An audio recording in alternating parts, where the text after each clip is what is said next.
16 channels, 15.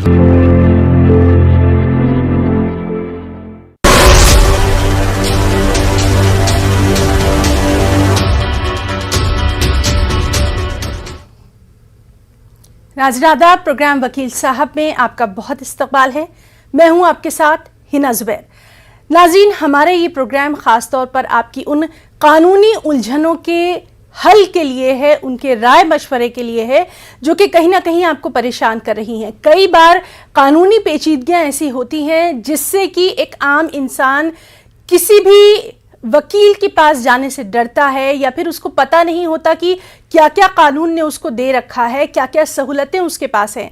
इन्हीं तमाम तर मसलों के हल के लिए हमारा ये प्लेटफॉर्म है वकील साहब का। आप हमें कॉल कर सकते हैं। हमारे नंबर आपके टीवी स्क्रीन पर फ्लैश हो रहे हैं। बस जब आप हमें कॉल करें उस वक्त आप अपने टीवी की आवाज़ बंद कर दें या अपने टीवी से थोड़ा सा दूर चले जाएं ताकि आपकी बात हमारे जो ख़ास मेहमान हैं उन तक पहुंच जाए। नाज़रीन, हमारे साथ एक ख़ास वकील रहते हैं, लीगल एक्सपर्ट रहते हैं जो कि आपके जो कानूनी मसले हैं उनके बारे में आपको राय मशवरा दे सकते हैं। उसके बाद आप अपने वकील से या अपने इलाके के वकील से जाकर ज़रूर कंसल्ट कर सकते हैं। उनसे जाके बाकायदा कानूनी तौर पर आप कोई भी कदम आगे उठा सकते हैं। यहाँ से आपको राय मिल सकती है, मशवरा मिल सकता है।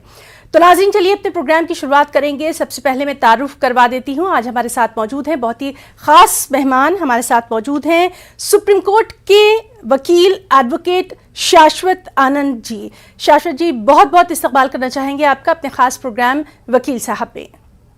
बहुत बहुत। तो नाज़रीन, चलिए हम प्रोग्राम की शुरुआत करेंगे और आज हम ख़ास तौर पर प्रोग्राम वकील साहब में बात करेंगे वायलेंस अगेंस्ट वीमेन की। जी हाँ, लगातार हम देख रहे हैं कि ख़वातीन के मामले में जो तशद्दुद है, हम पूरे समाज के तौर पर बात कर रहे हैं, बेहद बढ़ता जा रहा है। सवाल यहाँ पर यह है कि क्या कानून का डर बिल्कुल ख़त्म हो गया है, या फिर ये भी हम यहाँ कह सकते हैं कि क्या हमारी जो ख़वातीन हैं उन्हें पता ही नहीं है कि कानून ने उनको क्या क्या फैसिलिटीज़ दे रखी हैं, किस तरह से वो अपने लिए आगे लड़ सकती हैं। तो आज चलिए बात करेंगे वायलेंस अगेंस्ट वीमेन से और शुरुआत करेंगे। वकील साहब, हम आपसे जानना चाहेंगे, ख़वातीन की जब भी हम बात करते हैं, ख़ास तौर पर अगर हम हिंदुस्तानी ख़वातीन की बात करें, तो आप भी ये बात मानेंगे कि अभी भी हमारी पढ़ी लिखी ख़वातीन को भी ये मालूम नहीं है कि कानून ने उनको क्या कुछ आसानियां दे रखी हैं। बिल्कुल बिल्कुल। ये एक हमारे देश का एक तरह से एक दुर्भाग्य है कि आज भी आज़ादी के इतने सालों बाद भी आज ये हालत है कि आप गैर पढ़े लिखों को आप छोड़ दीजिए, पढ़े लिखे लोगों को भी कानून के बारे में ये बेसिक चीजें नहीं मालूम है कि क्या कानून उन्हें हक देता है। और जो वायलेंस वुमेन के खिलाफ आज के समय में हो रहा है, वो उसका मेन कारण यही है कि वुमेन को अपने हकों के बारे में नहीं पता है जी। और इसके कारण वो अपने हक के लिए ना वो कोई कदम उठा सकती हैं, ना वो आवाज उठा सकती हैं, और एक तरह से कानून होने के बावजूद भी एक तरह से उसका ना होने की स्थिति बनी हुई है कि होते हुए भी वो उस कानून का इस्तेमाल नहीं कर सकती, ना उसका लाभ उठा सकती है, ना कोई उन्हें फायदा इसका मिलता है। तो नॉन अवेयरनेस बहुत बड़ा इशू है हमारे कंट्री का, जिसको आगे अगर सरकार एड्रेस करे तो बहुत जरूरी है। और आपका ये प्रोग्राम इसके लिए बहुत खास मायने हैं कि ये कोशिश कर रहा है कि धीरे धीरे लोगों के अंदर नॉलेज बढ़े और अवेयरनेस बढ़े लॉ को लेकर। जी बिल्कुल सर, और बहुत शुक्रिया हौसला अफजाई करने के लिए। चलिए अब हम प्रोग्राम में अपने कॉलर्स को भी सुनना चाहेंगे। अपने पहले कॉलर से हम बात करेंगे। हेलो हेलो, नमस्कार जी। हेलो हेलो जी सर, आप अपना नाम बताइए और सवाल करिए। वकील साहब मौजूद हैं। अमरीक सिंह नाम है, ये बाराबतिया हरियाणा से है जी। जी हाँ जी, ये सवाल ये था मैम मेरा कि मेरा कोर्ट केस चला हुआ है जी नगर पालिका से। हाँ जी जी हाँ जी, आप उसको जी 4 साल हो गए चलते को मैम कोर्ट को, लेकिन अभी तक कोई जवाब सवाल का तरीक आ जाती है मैम, कोई सवाल नहीं दे रहे जी नाम का चंडीगढ़ कोर्ट में, हाई कोर्ट में जी, चंडीगढ़ में। हाँ जी, जी, बहुत शुक्रिया हमें कॉल करने के लिए। जी वकील साहब, आपने सुना कि चंडीगढ़ हाई कोर्ट में इनका केस चल रहा है नगर पालिका से, लेकिन जिस तरह से न सिर्फ इनको सिर्फ आगे की तारीख मिल रही है लेकिन मसले का हल नहीं मिल पा रहा। अच्छा, ये किस कोर्ट में इनका चल रहा है? आप चंडीगढ़ हाई कोर्ट की इन्होंने बात की। अच्छा, चंडीगढ़ हाई कोर्ट की इन्होंने बात की जी। अच्छा, अगर ये इनका सिर्फ इन्हें तारीखें मिल रही हैं और इनका सुनवाई नहीं हो रही, तो हम इनसे ये जानना चाहेंगे कि इसमें इनके केस का स्टेज क्या है? जी सर, शायद कॉलर जो है अब हमारे साथ मौजूद नहीं हैं, और अगर इस तरह से कोई केस आता है तो फिर वो क्या करें? अच्छा, ऐसे केसेस ज्यादातर हमारे ये जुडिशरी में ये एक पुराना मर्ज है, क्योंकि हमारे यहाँ जुडिशियल वैकेंसीज बहुत ज्यादा हैं, तो जिसके वजह से कम जजेस के कम होने की वजह से एक एक जजेस के सामने बहुत सारे केसेस पाइल अप हो जाते हैं। जुडिशियल फोरम्स में बहुत सारे केसेस पाइल अप हो जाते हैं, पर उतने जुडिशियल ऑफिसर्स नहीं होते जो उन केसेस को डिस्पोज ऑफ कर सके सुन के। तो ये एक हमारे यहाँ एक प्रॉब्लम है और बहुत समय से प्रॉब्लम है। धीरे धीरे अब इसको एड्रेस करने की कोशिश की जा रही है। तो अब ऐसे केसेस में जहाँ पे इनकी हियरिंग नहीं हो पा रही, या इनको डेट नहीं मिल पा रही है, या इनकी डेट लग रही है, इनका केस फाइनली एडजुडिकेट नहीं हो पा रहा है, तो इसके लिए ये अपने वकील साहब से बात करें जो भी वहां पे इनका केस हैंडल कर रहे हैं। तो ये उनसे बात करके इसमें तमाम तरीके होते हैं इसको सुनवाई पे लाने के लिए। इसमें कोर्ट के सामने ओरल मेंशनिंग से भी ये कोर्ट को अपनी बात बता सकते हैं। ये अर्जेंसी एप्लीकेशंस भी फाइल कर सकते हैं अपनी अर्जेंसी जाहिर करके कि क्या अर्जेंसी है इनके मैटर में, जिससे उसको जल्दी सुन लिया जाए। और अगर वो लिस्ट नहीं हो रहा तो ये लिस्टिंग एप्लीकेशंस वगैरह के ये बहुत छोटे मोटे प्रोसीजर्स हैं जिसके माध्यम से ये अपने केसेस को सुनवाई पे ला सकते हैं। फाइनली जी वकील साहब, बहुत शुक्रिया आपका, काफ़ी तफसील से आपने जवाब दिया। चलिए अब हम बात करने की कोशिश करेंगे अपने एक और कॉलर से। Hello ma'am. जी, अपना नाम बताइए और सवाल कर सकते हैं, वकील साहब मौजूद हैं। मैम, मेरा नाम बशारत है। जी, कहाँ से कॉल किया सर आपने? मैम, मैं श्रीनगर से बोल रहा हूँ। जी बोलिए। मैम, मेरा थोड़ा मैट्रिमोनियल इश्यू है। जी। मसला ये है कि हमारा यहाँ श्रीनगर में एक कोर्ट है, उसमें हमारा केस अभी चल रहा है। हेलो, आप अपनी बात रखिए सर। मैम, हमारा यहाँ श्रीनगर में एक कोर्ट है, हमारा वहाँ केस चल रहा है। तो और मसला ये है कि उसको मैं कह रहा हूँ घर आने के लिए, लेकिन बदकिस्मती से ये है कि ना वो घर आने के लिए तैयार है और ना वो डिवोर्स लेने के लिए तैयार है। तो इस मसले में मैं क्या कर सकता हूँ? जी वकील साहब, आपसे पूछना चाहेंगे, आप उनके सवाल का भी जवाब दीजिए। इनका मैट्रिमोनियल मैटर चल रहा है। जी जी जी जी जी सर, जी सर। अच्छा, तो क्या आपने मसला ये है कि sir neither she is ready to come back nor want to she divorce. What can I do? नहीं, तो आपने अभी तक रेस्टिट्यूशन ऑफ कॉन्जुगल राइट्स के लिए आपने कोई प्रोसीडिंग फाइल किया है? सर, प्रोसीडिंग फाइल अभी चल रही है, तो उसको वो कह रहे हैं वहाँ जो जज साहिबान है वो कह रहे हैं कि प्रोसीडिंग चल रही है? 5 साल हो गए सर। नहीं, क्या प्रोसीडिंग चल रही है? सर, मैं उसको कह रहा हूँ कि मतलब वापस आने के लिए। लेकिन आपने कहा कि कोर्ट में कोई प्रोसीडिंग चल रही है। हमें आपसे ये सवाल कर रहे हैं कि कोर्ट में क्या प्रोसीडिंग चल रही है, आपने क्या फाइल किया कोर्ट में? सर, कोर्ट में मैंने डिवोर्स पिटीशन जो है वो डाल दिया है मैंने, लेकिन वहाँ वो जज है वो कह रहा है कि जो आपको पता ही होगा कि जो हमारा यूटीएफ बन गया, तो CRPC 125 के तहत अब डिवोर्स इनका कहना है कि acceptable, it is not acceptable now. यानी जेएन की जो है ये डिवोर्स एक तरफ नहीं, आप एक तरफ बात कर रहे हैं, अगर डिवोर्स आपने फाइल किया है, दूसरी तरफ आप ये कह रहे हैं कि आप उसको बुलाना चाहते हैं वापस, तो ये हमें समझ नहीं आ रहा कि ये how are you talking about two contradictory things. Yes sir. Sir, आपको डिवोर्स चाहिए या आपको अपने वाइफ को वापस बुलाना है अपने घर? सर, मैंने उसको मनाने के लिए कहा कि अगर आप if you are not ready to come then take, तो फिर डिवोर्स ले लिए। अगर आप राजी हैं आने के लिए तो देन इट इज ओके। अभी आप क्या चाहते हैं सर? बशारत सर, आपसे एकदम क्लियर हम जानना चाहते हैं, अभी आप क्या चाहते हैं? क्या आप डिवोर्स चाहते हैं या आप चाहते हैं कि वो आ जाए? मुझे क्लियर ये करना चाहिए कि डिवोर्स के लिए मुझे क्या करना है, क्योंकि मैंने ऑलरेडी डिवोर्स प्रोसीड करा है वहाँ। जी वकील साहब, तो ये यहाँ पर ये क्लियर है कि ये डिवोर्स चाहते हैं। तो इनका डिवोर्स का केस तो ऑलरेडी फाइल्ड है और पेंडिंग है। तो ये अपने उस डिवोर्स के केस को, ये हियरिंग उसकी कराएं और फाइनली उसको एडजुडिकेट अपॉन कराएं, उसका सुनवाई करके कंप्लीट करें उसे। अगर ये वापस बुलाने की बात करते हैं तो इनको तो डिवोर्स तो मेरे ख्याल से इनको नहीं फाइल करना चाहिए था। इन्हें रेस्टिट्यूशन ऑफ कॉन्जुगल राइट्स की प्रोसीडिंग होती है उसको फाइल करना चाहिए था। जी बिल्कुल, तो बहुत शुक्रिया हमें कॉल करने के लिए, और वकील साहब आपका भी बहुत शुक्रिया। वकील साहब, यहाँ पर हम एक ये बात भी आपसे जानना चाहेंगे कि जिस तरह से ये हमने केस देखा कि अभी भी ये पशुपेश की उसमें हैं, मतलब अभी भी ये फैसला नहीं कर पा रहे कि इन्हें ज़िंदगी में आगे चाहिए क्या। कई बार ऐसा होता है कि लड़ाइयाँ होती हैं या आपसी नाइत्तेफाकी होती है और फौरन बात डिवोर्स तक आ जाती है, सेपरेशन तक आ जाती है। लेकिन ऐसी हालत में जो हमारी फैमिली कोर्ट्स हैं, इनका जिक्र हम यहाँ इसलिए करना चाहेंगे कि फैमिली कोर्ट्स बहुत इंपॉर्टेंट रोल प्ले करती हैं जो फैमिलीज हैं उनको एक करने में, उनको आपसी सलाह मशवरे के जरिए। बिल्कुल बिल्कुल बिल्कुल।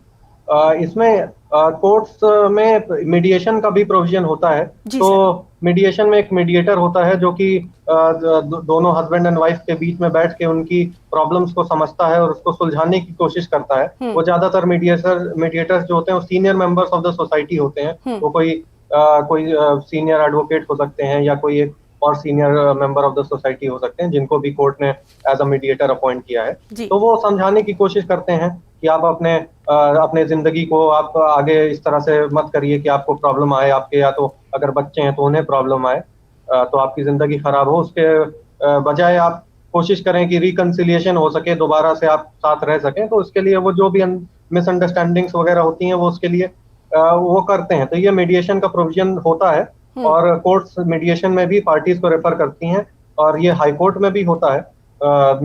मीडिएशन सेंटर में उनको भेजा जाता है और कभी कभी ऐसा भी होता है कि मीडिएशन फेल भी हो जाता है। जी जी। तो अब ये जैसे अब ये इनका था कि ये जो हमारे कॉलर थे कि ये कंफ्यूज थे कि इन्हें करना क्या है। तो कभी कभी ऐसा भी होता है कि पार्टीज अपने कंफ्यूजन में मीडिएशन फेल हो जाता है, फिर ये कोर्ट के भी हाथ में नहीं रह जाता कि इन्हें आखिर करना क्या है।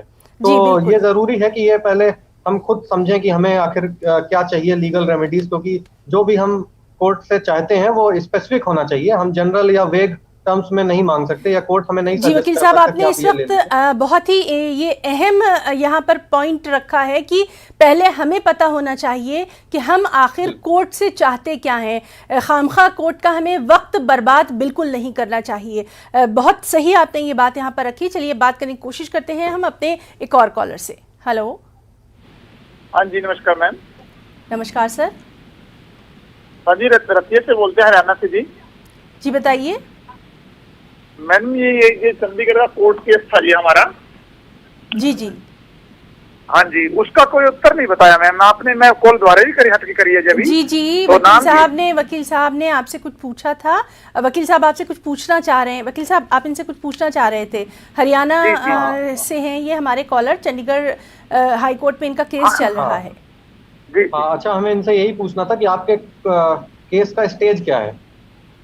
मैम सर जी, हम बंसीलाल के टाइम में लगे कर्मचारी थे जी, हमने अब बाहर निकाल दिए थे जी उन्होंने।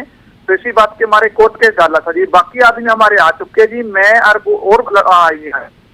हाँ जी। नहीं, हमने आपसे ये पूछा कि आपका केस जो है जो पेंडिंग है वो किस स्टेज पे है इस वक्त। उसमें जवाब मंगाया गया है, जवाब आ गया है या नहीं आया है। हाँ जी, कुछ लेटर पैड तो आता जी, चिट्ठी उत्तर ही मांगा थी नगर पालिका से जी उन्होंने, लेकिन उन्होंने जवाब भी दिया। अब तारीख पे तारीख आ रही है जी। सर जी मैं स्टे ले सकता हूँ जी, ये बात है जी।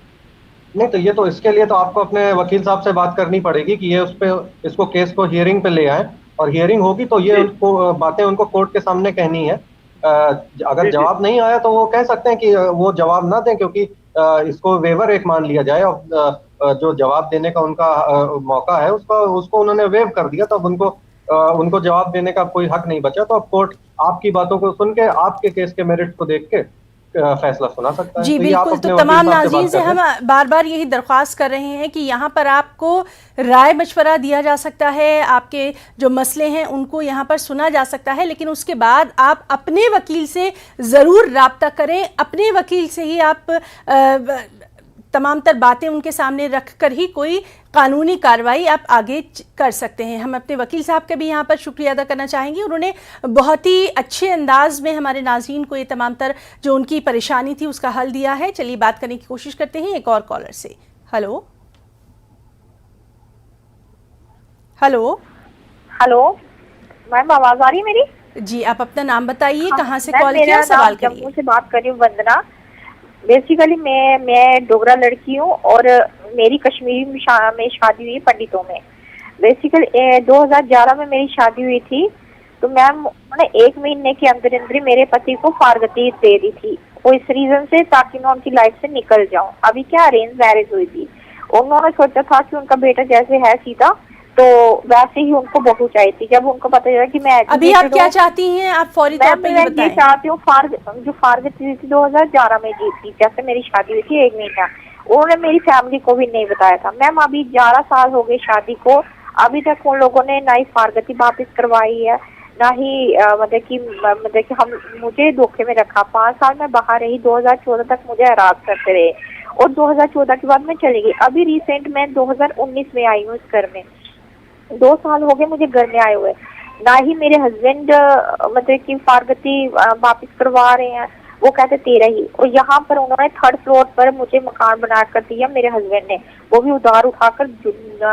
अभी आप क्या चाहती हैं, मुख्तसर आप सवाल करिए। कि हम मेरा अब बच्चे हो गए हैं, वो बच्चे हो गए हैं, तो क्या इनका लीगली हक बनता है उस प्रॉपर्टी पर जिस प्रॉपर्टी में हम लोग रह रहे हैं? बहुत शुक्रिया हमें कॉल करने के लिए, बहुत शुक्रिया हमें कॉल करने के लिए।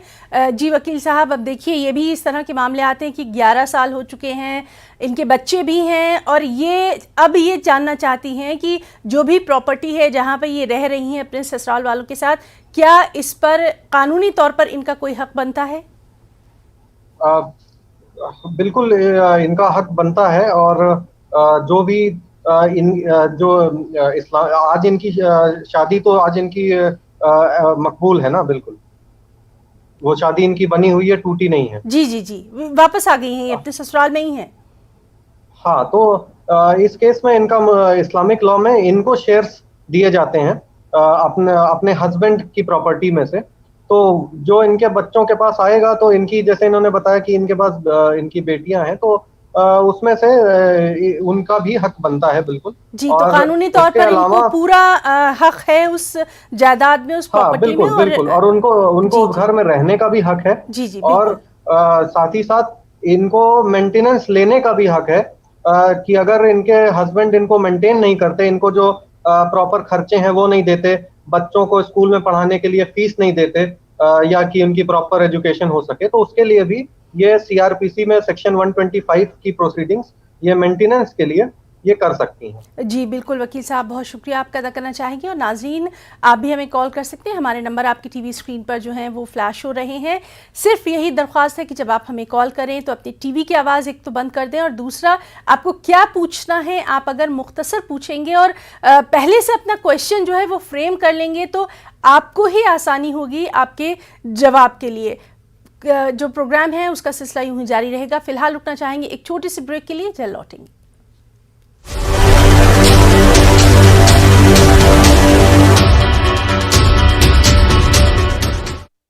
तमाम रास्ते गुम हो गए हैं आके यहाँ, सफ़र तमाम न समझूं तो और क्या समझूं। वबा जो फैली है दुनिया में इसको कुदरत का, मैं इंतकाम न समझूं तो और क्या समझूं। अब तेरा जुल्म कोरोना नहीं देखा जाता, सांस पे मौत का पहरा नहीं देखा जाता।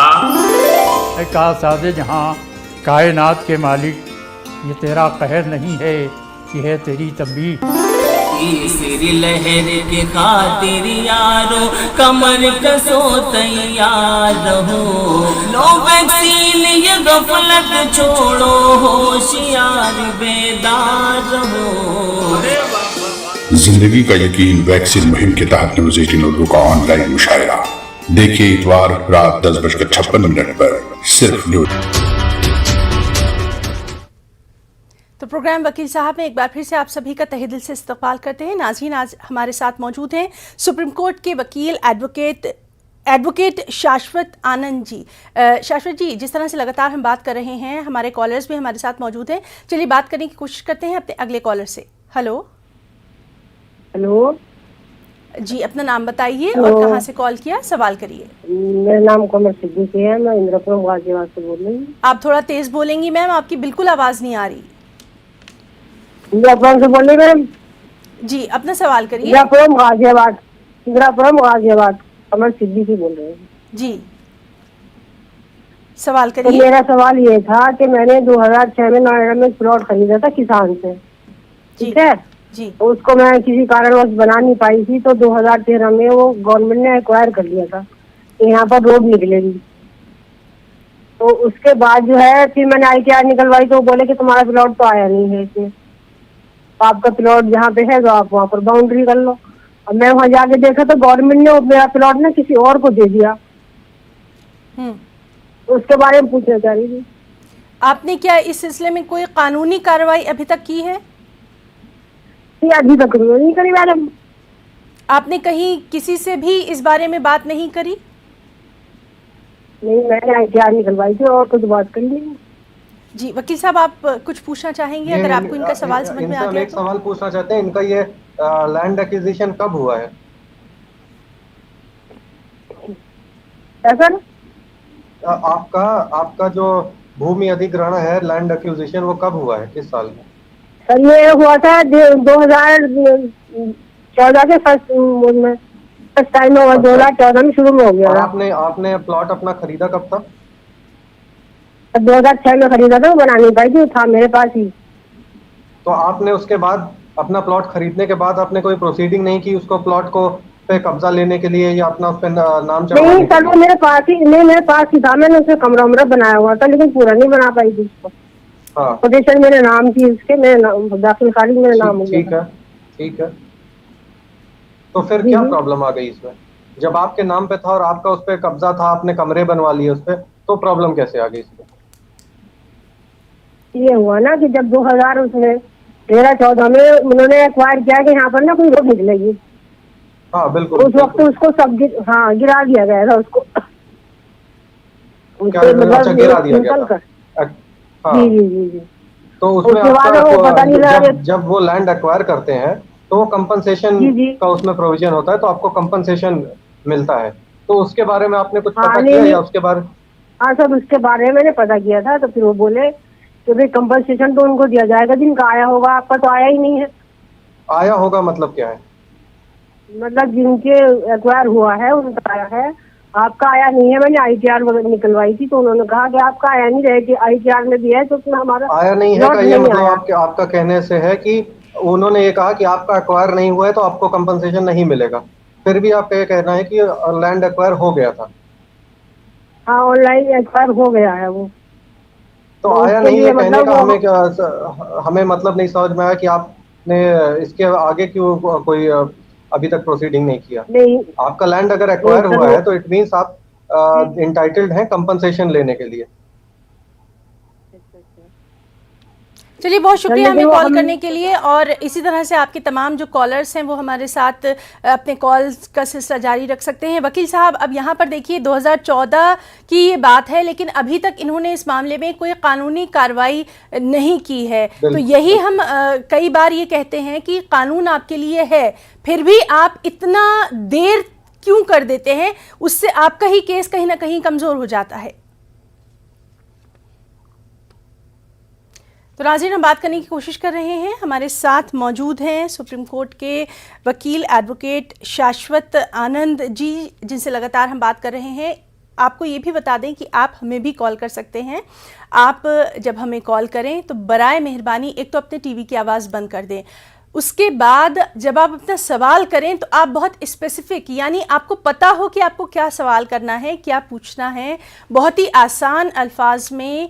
और आपको जो भी पूछना है, जो भी आपका मसला है, उसको आप यहाँ पर वकील साहब के सामने रख सकते हैं, ताकि आपका भी वक्त बचेगा और वकील साहब भी आपके जो कॉल है उसका जवाब दे सकते हैं। अब आप लगातार जो कॉल है उसका सिलसिला हमारे साथ जारी है।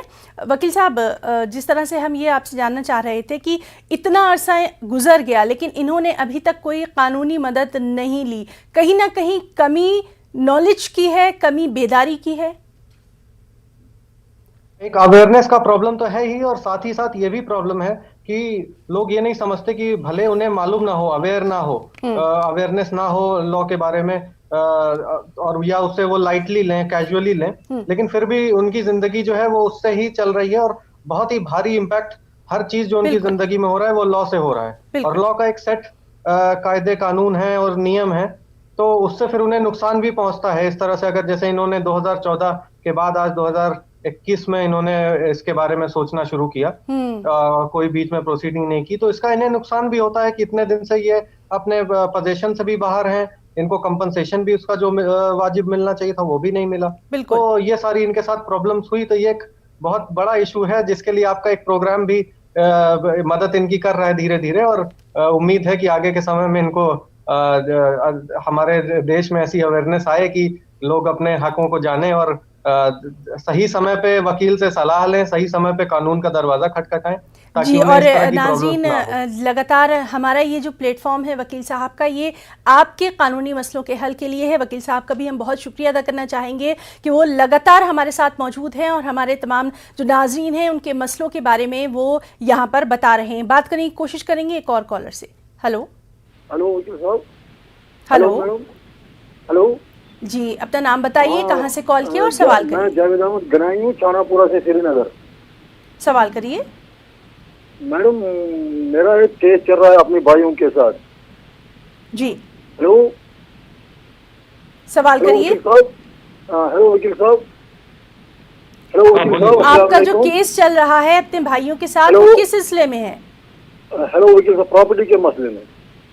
जी, हेलो वकील साहब, अस्सलाम वालेकुम। वकील साहब तक आपकी आवाज जा रही है, आप अपना सवाल करिए वरना आपकी कॉल कट जाएगी। चल रहा है प्रॉपर्टी का क्या मसला है? हम 4 भाई है, थोड़ा बहुत उन्होंने मुझे डैमेज किया है, किचन विचन डैमेज किया। अब मैंने कोर्ट में केस किया। पार्टीशन का मैटर चल रहा है, बंटवारे का। अब जो मेरी भाई की बीवी है, 6 साल हुए उस केस को। अब मेरी जो भाई की बीवी है वो सिर्फ मुझे पुलिस केस करती है, पुलिस से दबाना चाहती है। क्या पुलिस केस कर दिया? किस धारा में? वो मेरी बीवी को सताती है, पुलिस केस करती है, पुलिस ही फैसला करेगा। किस सेक्शन में कर दिया और किस बात के लिए पुलिस केस कर दिया, जरा बताएं। वो बहाना करती है, मतलब पुलिस ही केस करेगा। उसको उधर जान पहचान है, वो मुझे दबाती है।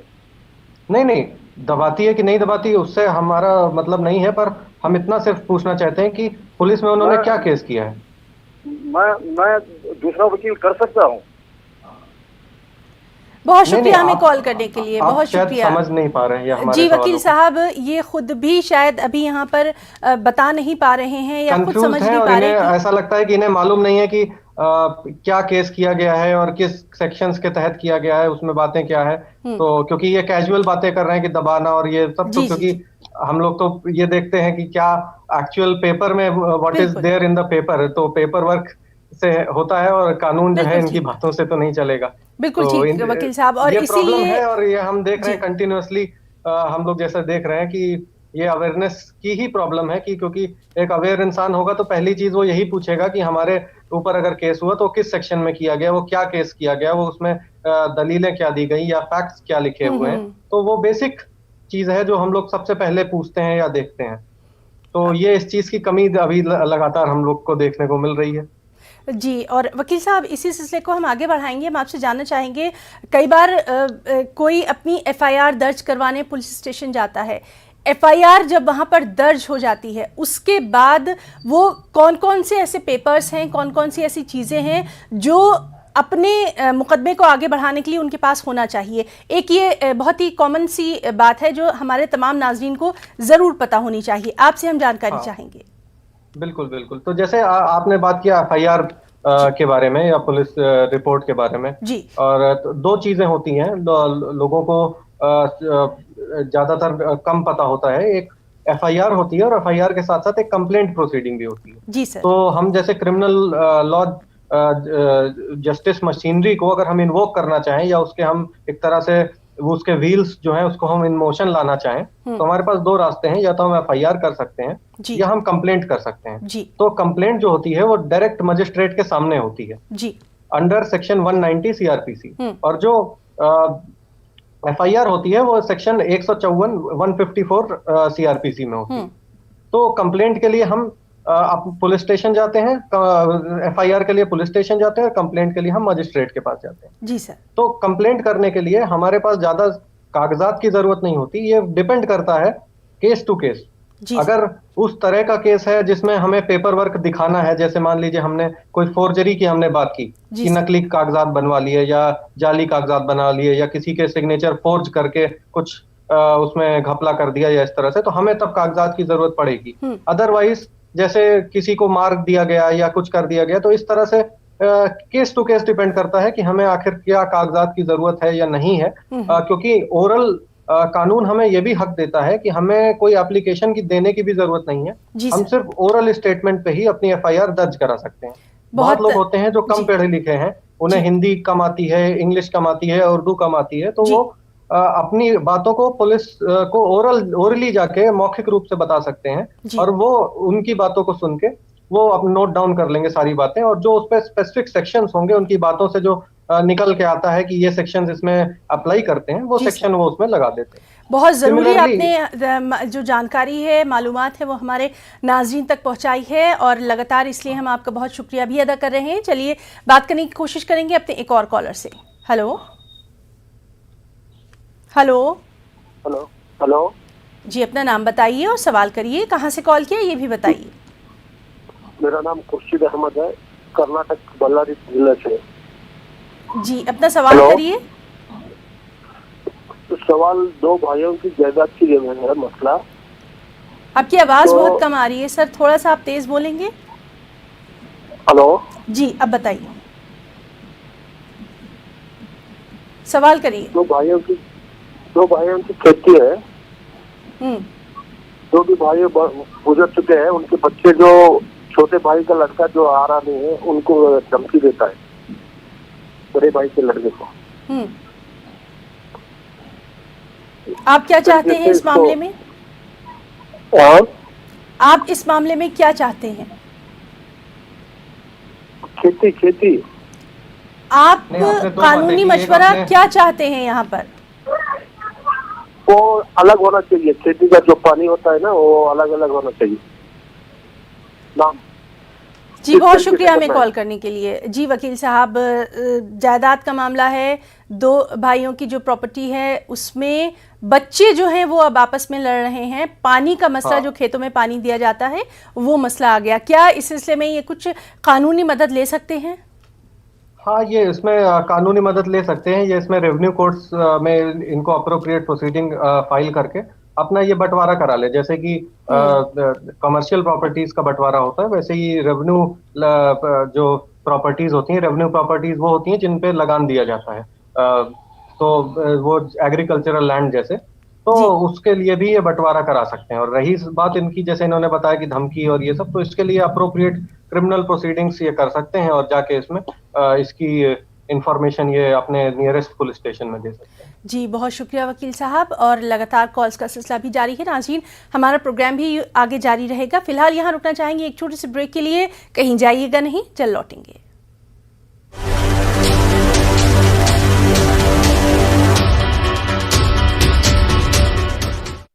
इताअत जो करता है अपने खुदा की, उसी शख्स पे बेअसर है कोरोना। रात भी लगता है बेजार कोरोना से, और चंद लुटेरों को है प्यार कोरोना से। नेता की तिजोरी को धक्का नहीं पहुंचा है इस बार कोरोना से, उस बार कोरोना से। कहर जारी है, जरा तुम फासला रखना, सभी की खैरियत के वास्ते लब पर दुआ रखना। जिंदगी का यकीन वैक्सीन मुहिम के तहत न्यूज़ 18 उर्दू का ऑनलाइन मुशायरा देखिए इतवार। तो ब्रेक के बाद प्रोग्राम वकील साहब में एक बार फिर से आप सभी का तहे दिल से इस्तकबाल करते हैं। नाज़रीन, हमारे साथ मौजूद हैं सुप्रीम कोर्ट के वकील एडवोकेट शाश्वत आनंद जी। शाश्वत जी, एक बार फिर से आपका तहे दिल से इस्तकबाल करेंगे न्यूज़ 18 उर्दू के खास प्रोग्राम वकील साहब में, और लगातार हमारे साथ कॉलर्स का सिलसिला भी जारी है। चलिए बात करने की कोशिश करेंगे अपने अगले कॉलर से। हेलो हेलो, अपना नाम बताइए, कहाँ से कॉल किया और सवाल करिए। सवाल करिए सर। सवाल ये, मेरी दुकान है भाड़े की, 10-12 साल हो गए, मालिक भाड़ा ले रहा नहीं है, तो क्या करना होना? हमारे वकील साहब आपसे कुछ पूछना चाहेंगे। जी वकील साहब, एक दुकान इन्होंने ली है, लेकिन यहाँ पर ये अपनी तरह का अलग केस है कि इनका जो दुकान का मालिक है वो इनसे रेंट ही नहीं ले रहा है। कुछ पूछना चाहेंगे आप? तो इसमें प्रॉब्लम ही नहीं क्या आ रही है? हेलो हेलो, आपको प्रॉब्लम क्या आ रही है इसमें? वो भाड़ा दे रहे, उसको ले रहा नहीं मालिक, जगह का मालिक। अगर वो भाड़ा नहीं ले रहा तो आपको इससे समस्या? भाड़ा दे रहा नहीं, पावती देता नहीं। हाँ, एक बार आप अपनी समस्या बताएं, समस्या क्या है आपकी? हमारे एक में भाड़ा ले ले और पावती दे। नहीं, मान लीजिए भाड़ा नहीं लेना चाहता है वो, तो आपको तो निकाल भी नहीं रहा अगर घर से, तो क्या दिक्कत है आपको? पर वो कायदे पे हम लोग आगे कुछ फंस जाएंगे ऐसा, तो भाड़ा ले देने, कोर्ट में जमा करना, क्या करना है सब कुछ। अच्छा, इनका ये मतलब है कि क्या इन्हें फ्यूचर में कोई परेशानी तो नहीं आएगी आगे? आगे ये आप जानना चाहते हैं? जी बिल्कुल, वकील साहब इसका जवाब दे रहे हैं। नहीं तो क्योंकि ये एक तरह से बोनाफाइड बायर, बोनाफाइड टेनेंट हैं, और ये उस घर में रह रहे हैं और ये दुकान में रह रहे हैं, दुकान इन्होंने ली है भाड़े पे, वहाँ चला रहे हैं। तो ये जब रेंट ये देना चाहते हैं, तो जब तक इनका मकान मालिक इनके ऊपर कोई प्रोसीडिंग नहीं करता या इनको कोई प्रेशराइज नहीं करता छोड़ने के लिए या खाली करने के लिए, तब तक तो इन्हें मेरी समझ से तो इन्हें कोई प्रॉब्लम ऐसी है नहीं।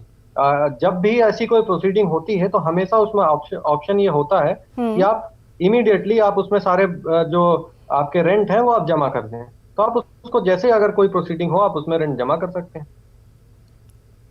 जी बहुत शुक्रिया हमें कॉल करने के लिए। चलिए बात करेंगे अपने एक और कॉलर से। हेलो, अगर मैं प्रतापगढ़ राजस्थान से बोल रहा हूँ मैं। जी सर, बताइए अपना सवाल। हाँ सर, मेरे ये समस्या है कि मेरे एक दामाद जो है प्राइवेट ट्रांसपोर्ट में काम करते थे 16 साल से। जी हाँ, तो उनका इंतकाल हो गया 1/5 अभी इसी 1/5/2021 को। जी है ना सर। अब उस चक्कर ये कि ट्रांसपोर्ट वाला जो मालिक है ना तो उनको कुछ पैसे दे रहा है वो ना कुछ दे रहा, ना कोई रिकॉर्ड दे रहा है। परेशान कर दिया। एक हम 2 बच्चे हैं और दोनों को उन्होंने महरूम कर दिया हर पैसे से। जी आप परेशान ना हो, हमारे जी बिल्कुल आप परेशान ना हो। वकील साहब आपसे कुछ पूछना चाहेंगे, आप उसका भी जवाब दीजिए। जी वकील साहब, इनके जी कुछ पूछना चाहेंगे आप इनसे? वकील साहब, आपकी इसमें मेन समस्या क्या है और आप रिलीफ क्या चाह रहे हैं? हाँ, हमारी मेन समस्या है कि न तो वो,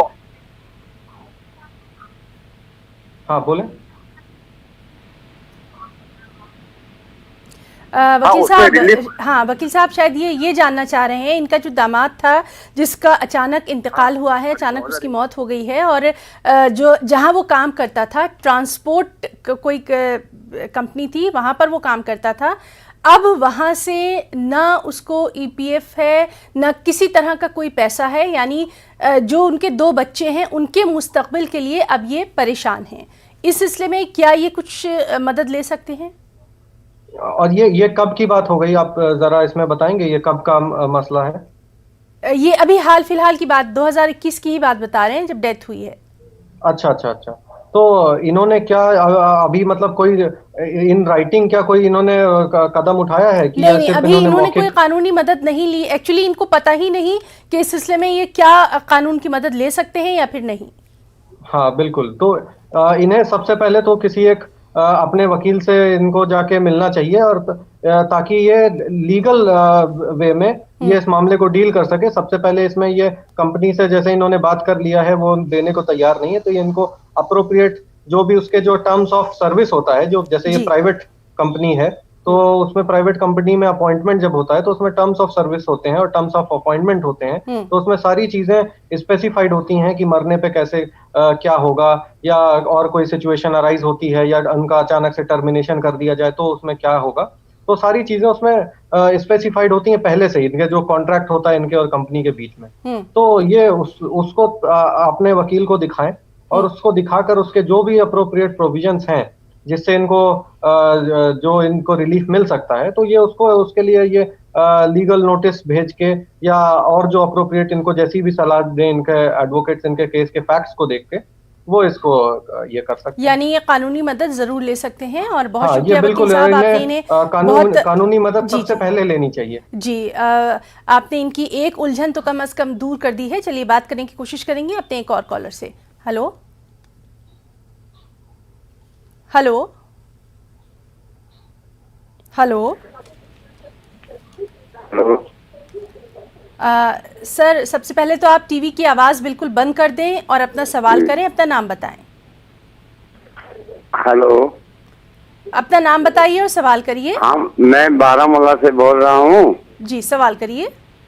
सवाल ये है कि 1981 में डेथ होगी ड्यूरिंग सर्विस पीरियड भाई की, तो अभी तक हमने कोई ना पेंशन ली ना SRO दिया, क्या हम कानूनी मदद? आपकी आवाज़ बिल्कुल भी क्लियर नहीं आई है, बहुत ही माजरत चाहेंगे। आपकी आवाज़ बिल्कुल भी यहाँ पर समझ में नहीं आई, आप दोबारा हमें कॉल करिएगा। तो नाज़रीन, लगातार आपसे यही रिक्वेस्ट है, दरख्वास्त है कि जब आप हमें कॉल करें तो सबसे पहले टीवी की आवाज़ बंद कर दें। आप हमारा शो बाद में जो हमारे सोशल मीडिया के प्लेटफॉर्म से वहाँ पर भी आप देख सकते हैं, वहाँ पर आप अपना सवाल, अपनी आवाज़ सुन सकते हैं। और दूसरी बात कि जब आप वकील साहब से बात करें तो आप अपना सवाल मुख्तसर करें और आप चाहते क्या हैं वो वकील साहब को बताएं। चलिए बात करने की कोशिश करेंगे अपने एक और कॉलर से। Hello hello hello hello hello, अस्सलाम वालेकुम। बोले अपना सवाल बताइए, अपना नाम बताइए। मैं जम्मू कश्मीर से बोल रहा हूँ जी। बहनी जो है अपनी भाई को हिस्सा मांग रही है, वो कोर्ट में चले गई, कोर्ट ने फैसला दे दिया है इनको हिस्सा दे दो। और एडीसी जो थे एडिशनल कमिश्नर, उसने भी लिख दिया है। आप अपना नाम बताइए, नाम भी आप अपना जरूर बताइए ताकि आसानी हो कि आखिर आप क्या जानना चाहते हैं, कौन हमारे नाज़रीन? मैं मोहम्मद मकबूल कश्मीर से बोल रहा हूँ, बाड़ीपोरा से जी। तो वो हिस्सा मांग रहे भाई से, कोर्ट ने फैसला दे दिया है, उनने एडीसी को लिख दिया इनको हिस्सा दे दो। एडीसी ने भी जो है तहसीलदार को लिख दिया इनको इंतकाल करो, इनको हिस्सा दे दो। लेकिन तहसीलदार जो है वो नहीं मान रहा है। वो हमको 3-4 महीने से 5 महीने से जो है बोलता है कल आ जाओ, परसों आ जाओ, चौथ आ जाओ। वो 3-4 महीने से नहीं हमारा जो है उनको जो है ये इंतकाल नहीं कर रहा है। बताओ उसके लिए क्या कार्रवाई करेंगे हम? आपने एग्जीक्यूशन की प्रोसीडिंग फाइल की क्या इसमें? प्रोसीजर पूरा फॉलो किया हमने। और तहसीलदार के पास प्रोसीजर नहीं, हम आपसे एक स्पेसिफिक सवाल पूछ रहे हैं। आपने इसमें एग्जीक्यूशन के लिए कोई प्रोसीडिंग फाइल किया है? फाइल तो किया है ना, मतलब तो कोर्ट से ऑर्डर मिला है। आपने केस फाइल किया, केस में आपके डिक्री हुई, आपके फेवर में हुई, क्या आपने उस डिक्री को एग्जीक्यूट कराने के लिए कोई प्रोसीडिंग फाइल की है? एग्जीक्यूशन का मतलब होता है उसको अमल में लाने के लिए। एक तो डिक्री अमल में तो नहीं, कुछ नहीं हुआ है, जब तक इंतकाल नहीं करेंगे तब तक क्या करेंगे हम? आपकी आवाज एक बार आप रिपीट करें बात अपनी। नाज़रीन, और वो उसी ने लिया है। जी जी जी जी नाज़रीन, हम बहुत माजरत चाहेंगे अपने इन कॉलर से, क्योंकि लगातार टीवी की आवाज़ की वजह से इनकी बात वकील साहब तक पहुंच नहीं पा रही है और चूँकि वक्त भी इजाज़त नहीं दे रहा है, बहुत माजरत के साथ इनकी जो कॉल है वो अब हम आगे नहीं ले पाएंगे। और इसीलिए बार बार अपने तमाम नाज़रीन से मेरी यही दरख्वास्त है कि जब आप कॉल करें तो अपने टीवी की आवाज़ बिल्कुल बंद कर दें, और वरना आपकी जो बात है वो वकील साहब तक पहुंच ही नहीं पाएगी। इसी तरह से आपकी कॉल जो है वो कट हो जाएगी। तो फिलहाल यहाँ रुकना चाहेंगे एक छोटे से ब्रेक के लिए, चल लौटेंगे।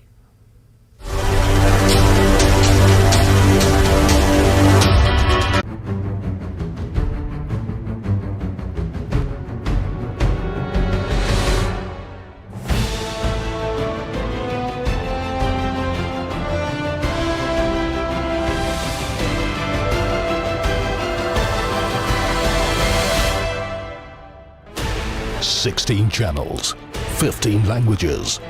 26 states, 1200 plus reporters, 66.9 crore viewers. India's largest news network, News 18 Network.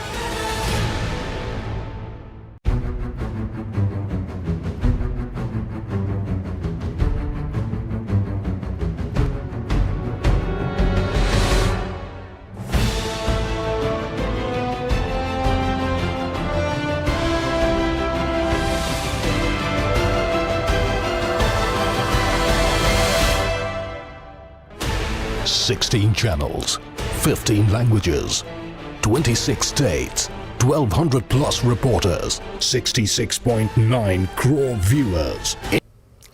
Programme वकील साहब में एक बार फिर से आप सभी का तहे दिल से इस्तकबाल करते हैं। नाज़रीन, हमारे साथ वकील साहब मौजूद हैं जो कि लगातार आपके कानूनी मसलों का हल बता रहे हैं। चलिए प्रोग्राम को आगे बढ़ाएंगे और बात करेंगे अपने एक और कॉलर से। Hello hello hello. तो नाज़रीन, लगातार आप हमें कॉल कर सकते हैं। हमारे नंबर आपके टीवी स्क्रीन पर फ्लैश हो रहे हैं। हमारे साथ वकील साहब भी मौजूद हैं। एडवोकेट शाश्वत आनंद जी हमारे साथ लगातार मौजूद हैं। चलिए बात करने की कोशिश करते हैं एक और कॉलर से। हेलो जी, ठीक है, बात करता हूँ। हेलो हेलो, अस्सलाम वालेकुम। हेलो वकील साहब से हेलो जी, आप थोड़ा सा अपना आवाज़ जो है आपकी बिल्कुल यहाँ नहीं आ रही है, थोड़ा सा तेज़ बात करेंगे।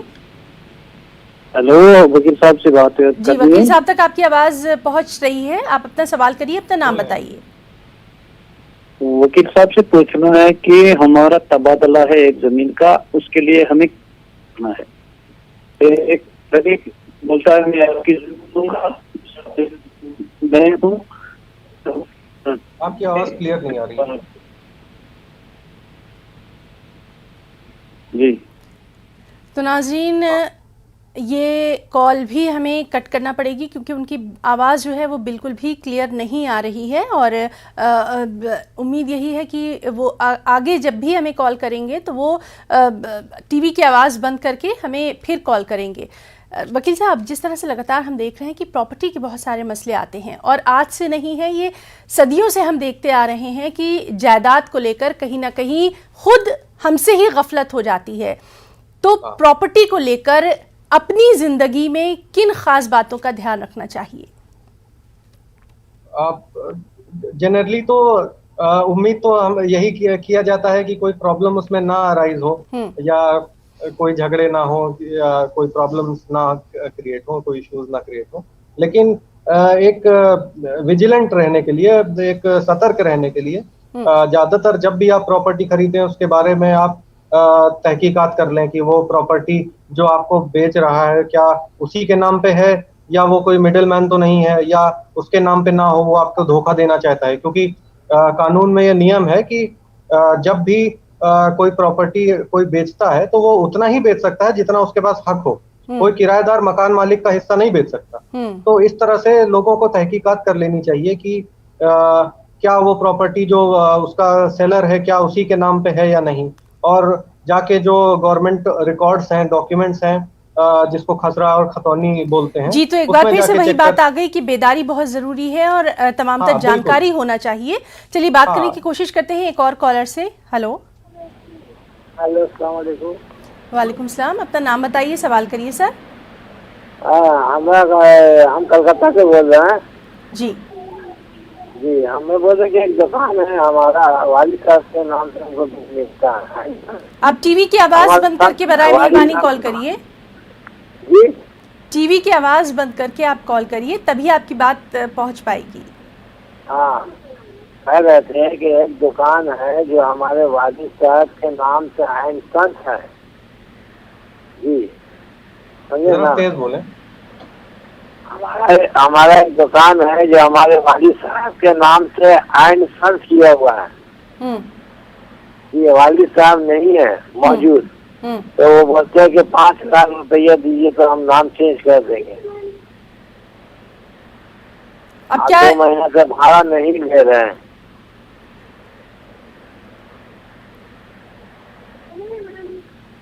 हेलो, आप चाहते क्या हैं वो बताइए।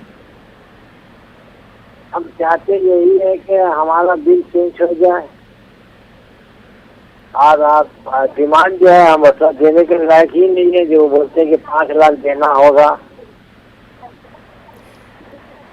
बहुत शुक्रिया हमें कॉल करने के लिए। तो नाज़रीन, आप जब भी हमें कॉल करें आप ये ज़रूर एक क्वेश्चन अपने दिमाग में बना लें कि आपको पूछना क्या है, वकील साहब से आप जानना क्या चाहते हैं, तभी आपकी बात जो है वो वकील साहब तक आराम से आसानी से पहुंच सकती है, वरना आपकी कॉल इसी तरह से ज़ाय हो जाएगी। वकील साहब, जिस तरह से लगातार हम कुछ कानूनी बात कर रहे थे कि अभी भी हमारे आज के एक आम शहरी को पता ही नहीं है कि क्या कुछ कानून ने उसको आसानियां दी हैं, चाहे हम जायदाद की बात कर लें या फिर हम जो कब्ज़े होते हैं उनकी बात कर लें। अगर इस तरह का कोई मसला पेश आता है, एक वकील तक पहुंचना कितना ज़रूरी है? ये वकील तक पहुंचना असल में ये सबसे वाइटल चीज़ है, सबसे क्रूशियल चीज़ है कि जब तक आप वो फर्स्ट स्टेप है जो आप लेते हैं अपने प्रोसीड करने के पहले, क्योंकि जो भी समझदार इंसान है वो हमेशा सबसे पहले तो वकील से ही सलाह लेता है ताकि उसको कानूनी पक्ष अपने हालातों का कानूनी पक्ष उसे मालूम चल जाए कि जो कानून है वो कितना उसके हक में है, कितना नहीं है, और जिस दिशा में वो जा रहा है, जिस डायरेक्शन में वो जा रहा है, क्या वो या जो भी वो स्टेप्स लेने का सोच रहा है। वकील साहब, तो आज काफ़ी अहम मालूमात आपने हमारे तमाम नाज़रीन को दी है। वक्त चूँकि अब हमें इजाज़त नहीं देता, और आपने जो कीमती वक्त हमारे तमाम नाज़रीन को दिया है उसके लिए हम पूरी न्यूज़ 18 उर्दू की टीम की तरफ से आपका बहुत बहुत शुक्रिया अदा करना चाहेंगे। नाज़रीन, प्रोग्राम वकील साहब में आज के लिए फ़िलहाल इतना ही। आदाब।